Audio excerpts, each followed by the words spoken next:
हारून ने कहा कि अगर तुम कहीं गई, मेरे खिलाफ कहीं गई, तो मैं तुम्हारी जो वीडियो है ना वो मैं वायरल कर दूंगा।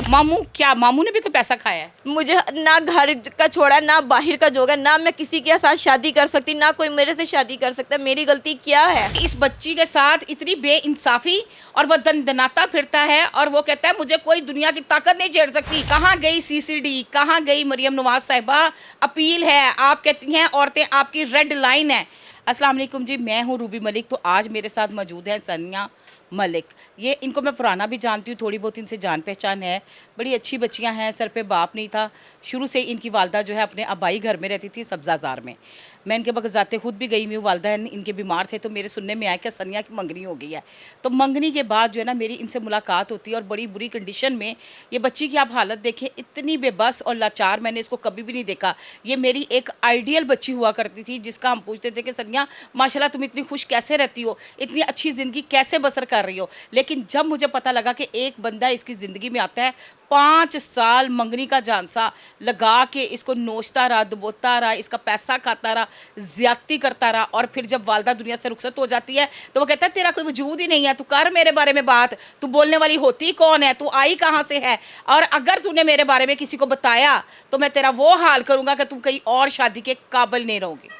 इसके साथ साथ मैं यहाँ पे वजाहत कर देती जाऊँ कि ज़ाहिर सी बात है, जब इनके साथ मंगनी हुई थी, इनके घर में आना जाना था, रहना उठना बैठना, जिस्मानी ताल्लुकात भी थे। तो उस बंदे ने क्या किया, इनकी एलसीडी ख़राब हुई, वॉशरूम्स में कैमरास लगा दिए गए, एलसीडीओ में लगा दिया गया, इनके बेडरूम में लगा दिए गए, जहाँ पर इनके और भी घर के बहन दूसरी भी रहती थी। नाजेबा वीडियो बनाता रहा अपने घर में बैठे हुए। कहाँ गई सीसीडी, कहाँ गई मरियम नवाज साहिबा? अपील है, आप कहती हैं औरतें आपकी रेड लाइन है। मैं कहूँगी इस बच्ची के साथ इतनी बेइंसाफी, और वह दंदनाता फिरता है और वो कहता है मुझे कोई दुनिया की ताकत नहीं छेड़ सकती। तू ले ला मेरे को पैसा, तू कढ़ा ला मेरी जेब जो पैसा, तू हुन्नी कौन है? सनिया हुआ क्या है, खुल डुल के बताओ सारी बात। मैं हारून साहब के साथ अच्छा चलो, पहले मेरा बेटा, आपने रोना नहीं है, आप परेशान ना हो, हम लोग आपके साथ खड़े हैं। मरियम नवाज साहिबा हमेशा उनके साथ खड़ी होती है, वो औरतों की हमेशा कहती हैं वो मेरी रेड लाइन है। चल मेरा बेटा परेशान नहीं होना, ठीक है? चल बताओ बताओ। नहीं नहीं कोई बात नहीं, मैं तो आपकी अम्मी का अफसोस भी बेटे आपसे नहीं कर सकी। मेरी आपसे मुलाकात ही बड़े अरसे बाद हुई है। मैंने कभी आपको ऐसे देखा ही नहीं है जिस तरह मैंने इस पोजीशन में आपको देखा बेटे। ना मेरा बेटा नहीं रोते, ज़िंदगी ऐसे ही है, ज़िंदगी खामा है ना। अब हम आपको इंसाफ दिला के, कोई मसला नहीं मेरा बेटा। बताएं आप हुआ क्या है? मैं हारून साहब को 5 साल से मैं जानती थी, ठीक है। हमारी पसंद की शादी हो रही थी। इनकी खाला का घर सब्ज़ाज़ार में है, हमारा आना जाना था, हमारे वो नेबर्स में भी थे। हमारी पसंद की शादी हो गई। हमने कहा कि हम एक दूसरे के साथ शादी करते हैं। पसंद हो गई, शादी तो नहीं हुई ना? नहीं, शादी मेरी नहीं हुई, सिर्फ पसंद हम एक दूसरे को करते थे, ठीक है। हमने कहा चले पसंद तो हम एक दूसरे को करते हैं, शादी हम कर लेते हैं। इनके घर वाले आते हैं, ठीक है। मेरी वालदा बैठती हैं। आप जिस तरह आपको पता है मेरी अम्मी कितनी बीमार थी, मेरी अम्मी ने और इनकी वालदा ने और हारून साहब ने, हम सारों ने मिल के ना आपस में ना एक बातचीत पक्की कर दी कि कुछ चंद अरसे बाद ना हम ना शादी कर देंगे। मेरी वालदा का फ़ौत हो गई 2025 में, 21 फरवरी में मेरी वालदा फ़ौत हो गई हैं। उसके बाद ये मैं कहती कि अब्बू भी नहीं रहे, अम्मी भी नहीं रही हैं, हम तो 2 बहनें हैं, तो आप शादी करते हैं। अब ज़ाहिर सी बात है, एक उम्र हो रही है शादी की, 5 साल हो गए हमारे ताल्लुक़ को। आप आज कहते कल कहते मैं शादी करूँगा, ठीक है। चलें, वालदा बीमार थी, कुछ मजबूरियाँ थी, कुछ आपने मुझे कहा कि मैं फाइनेंशियल तौर पर मैं ठीक नहीं हूँ, ठीक है।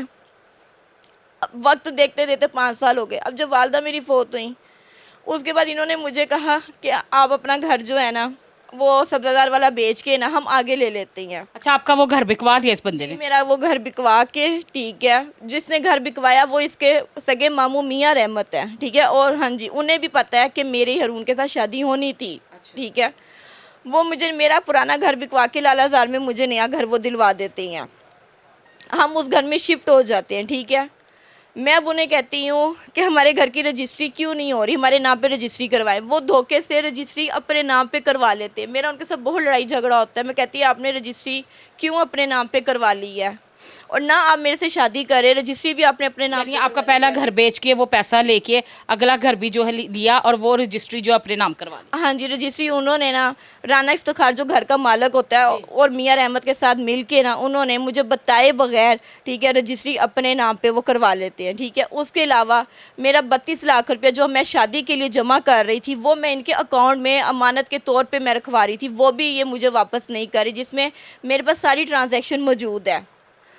जब मुझे पता चलता है कि इन्होंने अपने घर की रजिस्ट्री करवाई है, ये मैंने कहती है आप रजिस्ट्री आपने क्यों अपने नाम पे करवाई है। ये घर आते हैं, आपने देखा कि मैंने टिकटॉक पे एक वीडियो लगाई हुई है जिसमें आप भी हैं, ये उस दिन की वीडियो है। ये घर आते हैं, मारते पीटते हैं और मुझे मारता भी था आपको? हाँ जी, मुझे इन्होंने मारा। मेरी बहन आ गई, इन्होंने मुझे कहा, हारून ने कहा कि अगर तुम कहीं गई, मेरे ख़िलाफ़ कहीं गई तो मैं तुम्हारी जो वीडियो है ना वो मैं वायरल कर दूंगा। मैंने कहा आप मेरी वीडियो कैसे वायरल कर सकते? फिर उन्होंने बताया कि तुम्हारी एलसीडी के अंदर मैंने कैमरा लगाया था, जब तुम्हारी एलसीडी ख़राब हो गई थी ना उसमें मैं कैमरा लगा के लेकर आया था, उसमें तुम्हारी और तुम्हारी बहन की जो है वो गंदी वीडियो है। हम दोनों बहनें थी, हम डर गई, हमने फिर भी हम सफदरजंग थाने गए। मैंने अपनी कंप्लेन में बाकायदा कैमरों का जिक्र किया, सब कुछ किया, लेकिन कोई एक्शन नहीं हुआ। फिर मुझे इसके मामू मियां रहमत का फ़ोन आता है, वो मुझे साफ कहता है कि सनिया बेटे तुम्हारे घर में कैमरा लगा हुआ है। मेरे पास रिकॉर्डिंग, उनकी वॉइस रिकॉर्डिंग मेरे पास मौजूद है। हमारा काफ़ी लड़ाई झगड़ा होता है, सब कुछ होता है। 4-5 महीने हो गए हैं, कोई इसके ऊपर एफआईआर नहीं हो रही है, कुछ नहीं हो रहा। सिर्फ एक 420 इसके ऊपर दफ़ा लगी है, वो भी अमानत में ख़यानत में लगी।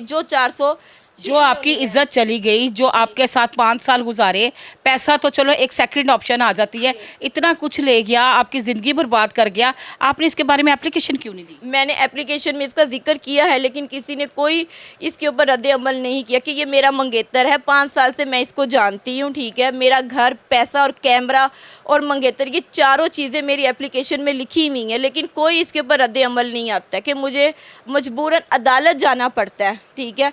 अदालत भी मेरी सुनवाई करती ना, सफदरजंग थाने मेरा कोई सुनवाई करे। मुझे बताएं मैं क्या करूं? मेरी ज़िंदगी इस आदमी ने 5 साल से बर्बाद कर दी। आज अगर मैं मीडिया पे आई हूं तो वो भी इस आदमी की वजह से मैं आई हूं कि मुझे इंसाफ दिया जाए। मेरे से 5 साल मेरे साथ धोखा क्यों किया है? और वो खुद जो है आराम से दनाते वो फिर रहा है। मुझे ना घर का छोड़ा, ना बाहर का जोगा, ना मैं किसी के साथ शादी कर सकती, ना कोई मेरे से शादी कर सकता। मेरी गलती क्या है? मुझे क्यों इस आदमी ने इतनी बड़ी सज़ा दी है? क्या इसको पूछने वाला कोई नहीं है? क्या खुदा नहीं है? क्या यहाँ पे इस दुनिया में कोई फरिश्ते नहीं है जो इसको जाके पूछे कि हाँ भाई तूने ऐसा क्यों किया? ये प्रूफ कर देना कि हाँ मैं कहीं पे गलत हूँ, तो मैं खुद मीडिया के सामने खड़े होकर मैं माफ़ी मांगूंगी। मेरा घर ये बता दे कि जी घर इसका था, या ये बता दे पैसे इसने मुझे नहीं देने, या ये बता दे कि भाई मेरा इसके साथ 5 साल से ताल्लुक़ नहीं था। पूरे सफदरजंग को, पूरी फैमिली को, हर एक को पता है कि मेरा इस आदमी के साथ ताल्लुक़ था। इसके शोरूम पे जितने भी मुलाजम हैं, ठीक है, उन सबको पता है कि ये सनिया मलिक जो है हारून के साथ इसकी शादी होनी थी, ठीक है। समनाबाद में इसका पिया मोटर के नाम से शोरूम है। मैं इसके शोरूम पे कितनी दफ़ा मैं आई हूँ, कोई ऐसा बंदा नहीं जो ये शोरूम पे ये काफ़ी लोगों के साथ बैठा होता है, आपने वहाँ इसके साथ बात की जाके? हाँ जी, मैंने इसके साथ जाके बात की है। मुझे कहता है अगर तुम यहाँ मेरे शोरूम पे आई, तुमने आके अगर शोरूम पे कोई लड़ाई झगड़ा किया तो मैं 15 पे पुलिस को मैं बुला लूँगा। मैंने कहा पुलिस किस बात पे तुम बुलाओगे? ठीक है, जब मैं सच्ची हूँ, सब कुछ है, तो तुम क्यों बुलाओगे पुलिस को? मुझे ये ऐसी धमकी देता रहा कि अगर तुम शोरूम पे आई तो मैं तुम्हारी नंगी वीडियो वायरल कर दूंगा, मैं ये कर दूंगा, मैं वो कर दूंगा। तो मैं कहती हूँ भाई मैं अब आ गई खुले। इसमें मैं एक चीज़ देख रही हूँ, इसके मामू का बड़ा रोल आप बता रही हैं कि इसका मामू जो है वो आपको खबर देता रहा है, जी ये जो है कैमरे लगाए हुए हैं और ये सारी चीज़ें आपको दे रहा है और वीडियो भी आपकी बता रहा है और वॉइसेस भी भेज रहा है। मामू ने भी कोई पैसा खाया है? जाहिर सी बात है, सगा मामू है। मैंने तो उनके इतबार पे करके अपना पुराना घर। नाम बताए मामू का? मामू का नाम मियां रहमत है। मियां रहमत? जी मियां रहमत है। वो मेरे सलालाजार घर में अल्फ्रीद एस्टेट एजेंसी वाले हैं, उधर ही उनका प्रॉपर्टी का ऑफिस है। यानी इनका प्रॉपर्टी का ऑफिस भी है? जी, प्रॉपर्टी का बकायदा ऑफिस है। मेरा घर बिकवाने वाले और आगे से खरीद के देने वाले सगा मामू है इसका। खरीद के देने वाला और बिकवा के देने वाला दोनों का एक ही ये मामू है। हाँ जी। लेकिन भी आप बताएं, अब जो आपने एप्लीकेशन दी है, जो आपकी इज्जत पे इसने हाथ डाला, 5 साल आपका इस्तेमाल किया, वो कहाँ तक आगे चली है उसके बारे में बताइए। उसकी कोई बात नहीं हुई है, किसी ने कोई एक्शन नहीं लिया। मैं कह के थक गई। मेरी एप्लीकेशन में बाकायदा लिखा हुआ है कि ये मेरे साथ ज़्यादती हुई है, मुझे मेरा हक वापस किया जाए, मेरी इज्जत मुझे वापस की जाए, लेकिन किसी ने कोई एक्शन नहीं लिया। किसी ने कोई एक्शन? कोई किसी ने एक्शन नहीं लिया।